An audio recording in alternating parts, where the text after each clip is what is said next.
Hello, Home Slices, and welcome back to Sup Media Reviews. Season 2 is here, and we're kicking things up a notch. We're diving into music, TV, and movies from over 20 years ago, plus we're kicking off a brand new YouTube series that's going to bring even more fun your way. This season is full of fresh reviews, special guests, and plenty of laughs. Ready to jump in? Let's get into this week's episode.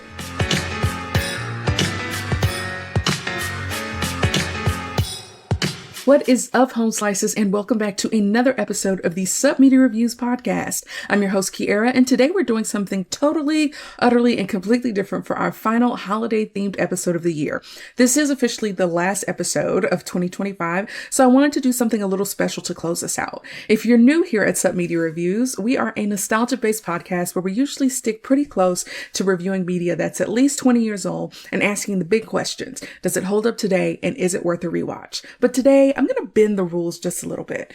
I realized that in season 2 so far, I haven't done very many TV show reviews. And with it being the holidays, I thought this would be the perfect time for a festive compilation episode. So instead of reviewing one piece of media, I'm reviewing 3 holiday TV episodes from 3 different shows and sharing my thoughts on each of them. Now, typically, I only review TV shows once their final episode is 20 years old. But today we're going to make a holiday exception. Each of the episodes I'm covering is at least 20 years old, even if the series itself continued well beyond that and is actually more recent. So yes, we're going to be dipping into some more modern television, but only a little bit. Now here's what's on the holiday menu today. First, we're kicking things off with a Christmas episode from the very first season of Living Single called Living Kringle. Then we'll move on to The Office's first Christmas episode, which is titled Christmas Party. And we will wrap things up with SpongeBob SquarePants holiday special, Christmas Who? I'll share the episode numbers, original air dates, and where you can stream each one today as we go along. So don't worry, I've got you covered. And normally I kick things off with one song at the top of the episode, but since today is a mini holiday TV marathon, I wanted to let each show have its own moment. So before each segment, I'm going to be singing a different song from the episode that we're about to revisit. And with all that said, let's get into it. Grab something cozy, settle in, and let's rewind a bit. All right, let's kick things off with a show that doesn't always get its flowers during the holidays, but absolutely should. Our first stop is Living Single, and it's the first Christmas episode in season 1, episode 15, entitled Living Kringle. This episode aired on December 19th, 1993, and as of the recording of this episode, you can find it on Hulu, Disney Plus, and Philo.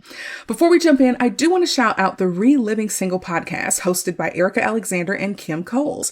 I've been listening to it alongside this rewatch, and it has been such a joy hearing behind the scenes stories directly from the people who helped make Living Single what it is today. If you're a fan of the show, I highly recommend it, and it adds so much context and appreciation for how groundbreaking the series actually is. Now, all right, let's go ahead and dive in. Sleigh bells ring, are you listening? In the lane, snow is glistening. A beautiful sight, we're happy tonight, walking in a winter wonderland. Living Kringle opens with Khadijah handing out Christmas bonuses to her Flavor magazine staff, which unfortunately are baseball caps. It's a funny but very real reminder that she's a struggling entrepreneur who is just trying to keep the lights on. As the episode unfolds, it becomes clear that Sinclair is the only one who is truly in a Christmas spirit, while everyone else has become distracted or jaded. Regine reveals that she plans to spend Christmas alone in Aruba. As a child, she wanted extravagant gifts, a Barbie dream house, a Corvette, Barbie evening wear, but her family couldn't afford them. That disappointment still lingers for her, even as she chases luxury and her own dream house and her own Corvette and her own chocolate Ken. Sinclair excitedly hands out Christmas cards, only to discover that they're pretty defective. They play Joy to the World nonstop. And Regine, who is already kind of irritated, dramatically destroys the card right in front of her, which is another sign of how little patience everyone has for the holiday cheer. Max explains that she has to stay in town for work and that Christmas hasn't felt special since she played the Rat King and the Nutcracker as a child. Khadijah is consumed with getting the next issue of Flavor to print, though she briefly reminisces about placing a starfish on top of her childhood Christmas tree, which is a small but meaningful memory. Overton is overwhelmed because people keep flushing fruitcakes down their toilets, meaning nonstop plumbing calls in the brownstone. To make matters worse, Kyle forgot to tape Overton's favorite Christmas special, The Little Elf That Could. Kyle, who celebrates Kwanzaa, stops by with handmade gifts, consistent with the holiday's emphasis on creativity and intention, but quickly leaves for work, planning a hostile takeover, of course, and once again putting ambition ahead of connection. Seeing everyone drift in different directions, Sinclair insists on throwing a tree trimming party before they all leave town. She basically has to beg, plead, and guilt everyone into coming, but they do eventually agree. At the party, there's mistletoe, and Sinclair and Overton share what I believe to be their first on-screen kiss, like full-on kiss. It's a really sweet moment in their will they, won't they dynamic. At this point, they haven't actually become a couple yet, so it actually is really a big deal in the series.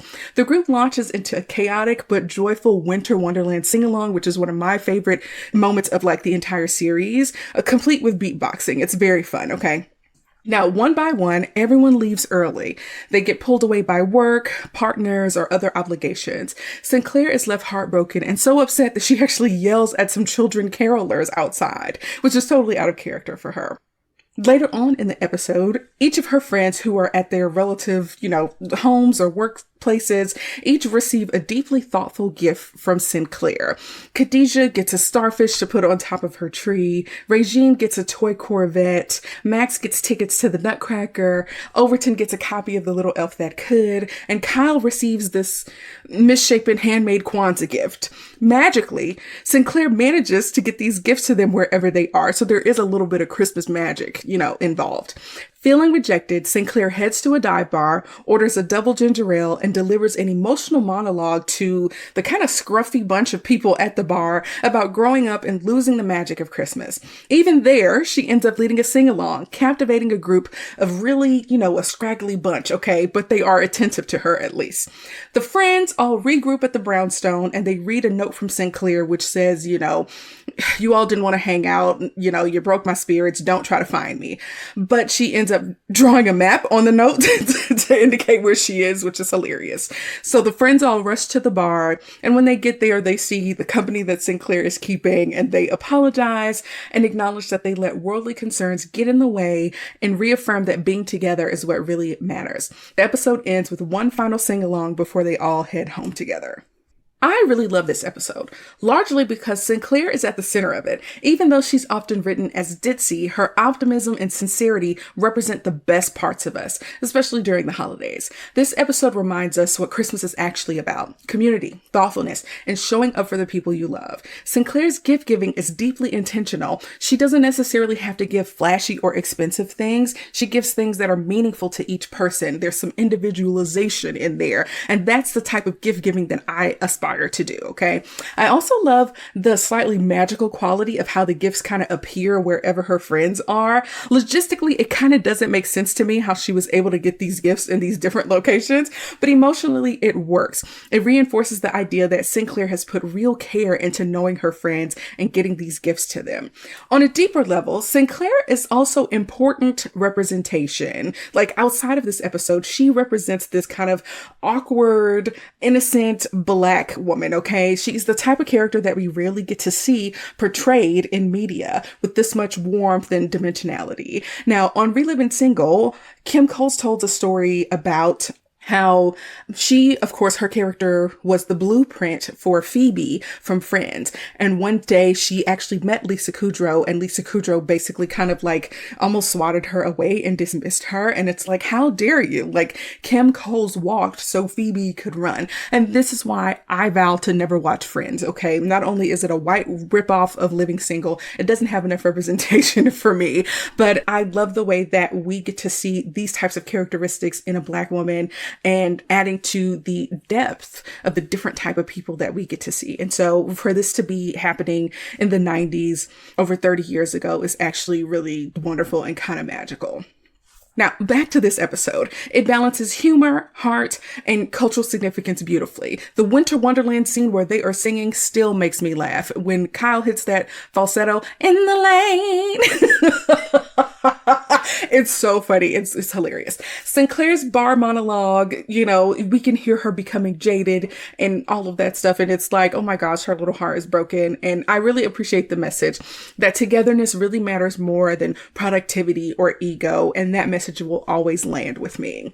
Now, Living Kringle is a reminder that holiday magic doesn't disappear. We just kind of stop protecting it and we make other things more important than spending time with each other. If you're a religious person, maybe there are elements of the holidays for you that should celebrate or that you want to celebrate, and other things just get in the way of that. And so this episode really is about making sure that during this time that you're focusing on the things that are most important to you. And sometimes all it takes is for one overly optimistic friend to bring us back to ourselves. Next up, we are heading to Scranton, Pennsylvania to revisit the holiday party that started it all. Let's talk about The Office, Season 2, Episode 10, entitled Christmas Party, an episode that helped define what workplace holiday episodes would look like for years to come. This episode aired on December 6, 2005, making it officially 20 years old. As of the recording of this episode, you can watch The Office on Peacock. Rhyme so loud and proud, you hear it, it's Christmas time and we got the spirit. Jack Frost chilling, the hawk is out, and that's what Christmas is all about. The time is now, the place is here, and the whole wide world is filled with cheer. My name's DMC with the mic in my hand, and I'm chilling and cooling just like a snowman. So open your eyes, lend us an ear. We want to say Merry Christmas and Happy New Year. This episode opens with the classic cold open. Michael and Dwight bring in a Christmas tree that's very obviously too tall for the low ceilings. In true Dunder Mifflin fashion, Kevin ends up chopping the top off of the tree using one of those terrifying guillotine paper cutters, and we get an early "that's what she said" joke when Kevin asks why the tree is so big. From there, we learn that the office is doing Secret Santa, and we start to get a sense of who has who and what kind of gifts people are planning. Jim has Pam, and he decides to give her a teapot filled with the small, meaningful, gifts inside of it that are all inside jokes, along with a card where he plans to finally tell her how he feels about her. At this point in the series, Pam is still engaged to Roy, and Jim and Pam are very deep in their will they won't they era. Meanwhile, the party planning committee is in full effect. Angela is running things with her usual iron fist, sucking all of the joy out of the process, while Ryan is technically on the committee but contributes almost nothing. Michael, however, wants this Christmas party to be big. Earlier that year, he had to fire an employee, Devin, and he received a $3,000 bonus for doing so. In Michael's mind, this means the party needs to be turned all the way up, even suggesting a Playboy Mansion style vibe, which obviously is not appropriate for an office party, especially since it's corporate policy that they can't bring booze. We'll talk about that later. Now, as Secret Santa details come out, we learn that Toby got Angela this bizarre baby poster. Oscar got Creed a shamrock keychain because he knows nothing about him. Kevin, who drew his own name, bought himself a foot bath. And Michael admits to Jim that he spent way too much money on Ryan's gift. Now, when the gift exchange finally begins, things quickly spiral. Jim gets a random flannel shirt from Creed. Pam receives the teapot and actually really likes it. But before Jim can explain its significance, Michael kind of hijacks the moment by revealing Ryan's gift, a $400 video iPod, which is 20 times more than the $20 limit that they all set. Now, this immediately creates tension, especially when Michael opens his own gift, which is a handmade oven mitt from Phyllis. He reacts horribly. He basically throws a tantrum. Feeling unappreciated, Michael announces that Secret Santa is over and turns the exchange into Yankee Swap or White Elephant or Nasty Christmas, whatever you want to call it, which completely derails everyone's thoughtful intentions. This ruins Jim's plan entirely. The teapot starts moving around the room, eventually landing with Dwight, who threatens to use it as a sinus clearing neti pot, which is genuinely horrifying. Okay. He actually put the tip of the teapot into his nose. And I'm just hoping that Jim told Pam to clean it thoroughly. Okay.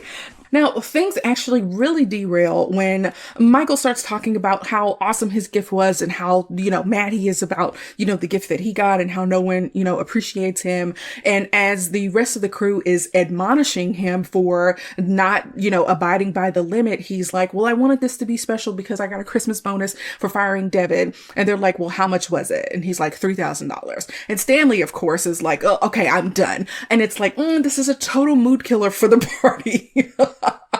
So Michael attempts to save the party by deciding to bring in a lot of alcohol, a dozen plus bottles of vodka. The mood ends up shifting. People start to loosen up. Phyllis brings in Bob Vance. People start dancing and chaos ensues. People are taking shots. Kelly kisses Dwight and Angela spirals, which is hilarious. Todd Packer appears with the mistletoe on his zipper. Meredith flashes Michael, and, the office kind of descends into the classic office madness. The episode ends with Michael being invited to join everyone at Poor Richard's, and then that's when the flashing thing happens with Meredith, and he takes a picture, which is freaking crazy. But this signals the fragile but, familiar return to normalcy, okay? Now, back in the day, I really enjoyed The Office. I used to watch it all the time. It was always on repeat. I used to go to sleep to it. But when it left Netflix, that kind of went away for me.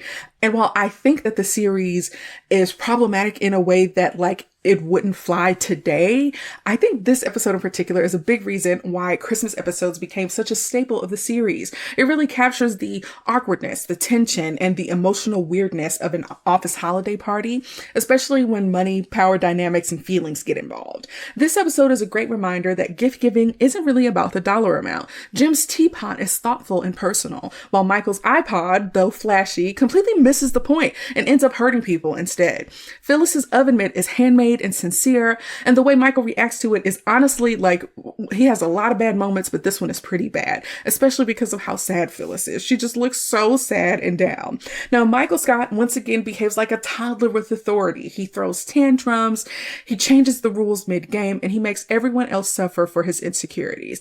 But what's interesting is that, like many Michael arcs, he eventually circles back and recognizes, at least partially, that he messed up. This episode also leans heavily into the Jim and Pam dynamic. While Jim is often framed as the good guy, revisiting this show as an adult makes his behavior feel like a little bit more layered. He openly flirts with Pam while she's engaged. He kisses her also while she's engaged, and later in the series makes major life decisions without consulting her. Jim is charming, yes, but he's actually a little more problematic than we tend to admit. I can't go into it too much, but Jim is a problem, y'all. That said, the emotional core of this episode still works. It's about wanting to feel appreciated, wanting to belong, and wanting your efforts to matter. It's also subtly critiques corporate culture, especially the idea that someone could be rewarded financially for firing another person while everyone else kind of scrapes by. Even though The Office doesn't always hold up perfectly by today's standards, this episode remains memorable, funny, and culturally significant. It kicked off a long tradition of holiday episodes and remains one of the most iconic moments of the series. Now, at the end of the day, this episode reminds us that the Christmas spirit isn't about winning, spending the most money, or being the center of attention. It's about connection, intention, and showing up for the people around you. And finally, we are ending things in Bikini Bottom with an episode that shares how the Christmas tradition started under the sea. We're reviewing SpongeBob SquarePants Holiday Special, Christmas Who?, which is Season 2, Episode 8, and aired on December 6, 2000. It can be found on Paramount Plus or Philo. It's shaping up to be a wonderful holiday, not your normal average everyday. Sounds like someone fell my old coral tree. SpongeBob Patrick, why'd you do this to me? The world feels like it's in loverly. Go away before I harm you bodily. This Christmas feels like the very first Christmas to me. Now, this SpongeBob holiday special opens with a festive remix of the theme song, SpongeBob SquarePants, which immediately lets you know that we're in for something a little bit different. This is actually the first episode that is kind of a double feature. Typically, you have 2 mini episodes per, actual episode of SpongeBob, but this episode takes up the whole 22 minutes, which is kind of neat. Now, we start with live action Patchy the Pirate, who is president of the SpongeBob fan club, and his puppet parrot Potty. Try saying that 5 times. Okay. Their dynamic is antagonistic, which is a part of the charm. I kind of like Patchy the Pirate. He's kind of cool. But anyways, after reading some fan mail from a 10-year-old, Patchy introduces the story of SpongeBob's very first Christmas, and that's when we dive into the world of Bikini Bottom. We see SpongeBob sneaking up on Sandy while she's decorating her tree dome for Christmas. SpongeBob has never heard of Christmas before, so Sandy explains means everything. The decorations, fruitcakes, gift giving, togetherness, and particularly Santa. SpongeBob becomes completely fixated on Santa, and he immediately takes it upon himself to spread the news across Bikini Bottom. At the Krusty Krab, SpongeBob excitedly explains Christmas to Patrick, Mr. Krabs, and Squidward. Patrick assumes Santa is basically a genie. Mr. Krabs immediately is interested once he hears about the free gifts. And Squidward is Squidward. He's deeply suspicious and cynical, and he finds the idea of a jolly stranger breaking into homes and leaving gifts deeply unsettling and wants no parts of it.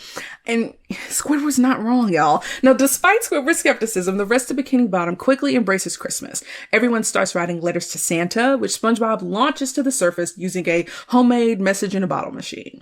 The wishes are surprisingly small and sweet. Someone wants a new hairstyle. Someone wants a cup of water for their dentures. Mr. Krabs wants a pony with money bags attached to it. It feels very pre-commercialized and innocent. Squidward shows up just to rain on everyone's parade, declaring that Christmas is fake and that SpongeBob has fooled the entire town, but the crowd ignores him and they decide to move forward with this brand new holiday. Then we get the song The Very First Christmas, where the entire town comes together in pure joyful anticipation for Santa. This is the moment, the heart of the episode where Bikini Bottom kind of collectively falls in love with Christmas. That night, the town gathers around a beautifully decorated tree outside of SpongeBob's house, singing Santa's coming tonight, Santa's coming tonight, over and over until morning. But when Santa never arrives the next day, the town is devastated. Their excitement collapses into disappointment, and SpongeBob takes the blame hardest of all. Squidward, unfortunately, chooses this moment to rub it in until SpongeBob quietly admits that he made Squidward a present so he wouldn't feel left out. The gift is this handcrafted musical clarinet with little Squidwards coming out of it, and it completely cracks Squidward's hardened exterior, and his heart grows 3 sizes or something like that. Now, moved by SpongeBob's generosity, Squidward somehow finds a Santa costume in a town that didn't know who Santa was 24 hours ago and dresses up as Santa to give SpongeBob the Christmas he dreamed of. Things spiral quickly when the rest of Bikini Bottom spots Santa, and Squidward ends up having to give away everything he owns to keep the illusion alive. In the end, Squidward receives a letter from Santa himself thanking him for his kindness. He looks up to see a wacky Santa waving back and decides that he's officially lost his mind. We close the episode back with Patchy and Potty under the mistletoe, completing the holiday chaos. Y'all, I love this episode of SpongeBob, like truly. Watching it again for this review unlocked a level of joy that actually really surprised me. When the song The Very First Christmas started playing, I literally had to pause the episode. Not just because I remembered so much of the words, because I literally was like transported back to being a 10-year-old watching this show when it aired. And I literally was just laughing my heart out. It's crazy and it's going to sound nuts or whatever, but I literally paused the episode and just was laughing so hard of like how much I actually remembered this episode and how much I love SpongeBob. I haven't watched SpongeBob in years, but this kind of just transported me back to a time where I didn't have any responsibilities and I was just waiting for the next SpongeBob episode to drop, okay? That kind of emotional time travel is nuts, all right? And I was just feeling it, okay? I was in the spirit. Now, what really makes this episode work is SpongeBob himself. Kind of like Sinclair in Living Single, SpongeBob represents a kind of optimism and innocence that brings out the best in everyone around him. He believes deeply, he loves openly, he gives generously, even when it costs him something. And in this case, it kind of cost him his reputation. But him having the kind heart is what leads a Squidward to make this dream come true for the whole town. It's kind of a big deal. And also, I want to do another plug for SpongeBob. SpongeBob low-key has his ish together, okay? He holds down a job, he has a home, a pet, he has hobbies, he has friendships, he's responsible, he's kind, he's emotionally available, he's patient. Honestly, SpongeBob is out here thriving, and I think more people should be like SpongeBob, okay? Squidward, on the other hand, kind of represents the adult in the room, or maybe even the teenager, someone who is kind of too cool for school, if you will. He represents cynicism, burnout, and the loss of imagination that often comes with growing up. But what I love is that SpongeBob's joy is so infectious that it forces Squidward to confront his own bitterness and ultimately act with kindness, a kindness that spreads across all of Bikini Bottom, basically. Even though Squidward's generosity starts reluctantly, he gives everything he has to protect SpongeBob's belief. And in doing so, he accidentally embodies the true spirit of Christmas, generosity without expectation. I also love that the townspeople are genuinely grateful, even when they don't receive exactly what they asked for. That message, gratitude over materialism, hits just as hard now as it did back then. This episode holds up beautifully. It's funny, heartfelt, musically memorable, and emotionally sincere. It captures the magic of discovering Christmas for the first time and reminds us why belief, community, and generosity still matter, especially when things get hard. What I really love about all three of these episodes, from Living Single, The Office, and SpongeBob, is that they each approach the holidays from different places but kind of land on the same truth. In Living Single, we see how adulthood, ambition, and exhaustion can dull the holiday spirit and how one person's optimism can bring it back. In The Office, we see how ego, capitalism, and poor leadership can completely derail something meant to be joyful, but also how people can course correct when they come together. And in SpongeBob, we're reminded of what the holidays look like before cynicism sets in: pure belief, excitement, and generosity for its own sake. All three stories remind us that the holidays aren't about perfection, money, or spectacle. They're about people, about community, about choosing kindness even when it's inconvenient, and about holding on to joy, especially when it feels easiest to let it go. And for that reason, I think all of these episodes hold up today and are totally worth a rewatch. Now, as we wrap up this final episode of the year, I want to wish you all a peaceful, joyful transition into the new year. Take care of yourselves, take care of the people around you, and carry whatever joy you can forward with you into the new year. Now, when we come back in 2026, we're going to be kicking things off with something special. We're going to be releasing a top 5 video as a part of our video series where me and my brothers will be sharing our top 5 animated TV shows. You'll have to go to YouTube to check that out. And the week after that, I'll be back with a full podcast episode celebrating the 20th anniversary of Last Holiday, starring Queen Latifah. That is one of my most rewatchable movies, and I'm really excited about reviewing it because it kind of has had a resurgence on social media, so I'm excited to get into that one. But make sure you're following us on social media on YouTube, Facebook, Instagram, and Pinterest, and now TikTok, so you don't miss what's next. And until then, happy holidays, happy new year, and I'll catch you in 2026. Peace out. Thanks so much for tuning into this episode of Sup Media Reviews. New episodes drop just about every week, and our brand new YouTube series is coming your way. So make sure you follow us on YouTube, Instagram, Pinterest, and Facebook so you never miss a thing. Got a movie, album, or show you think we should review? Send it our way. Until next time, keep watching, keep listening, and just chill till the next episode.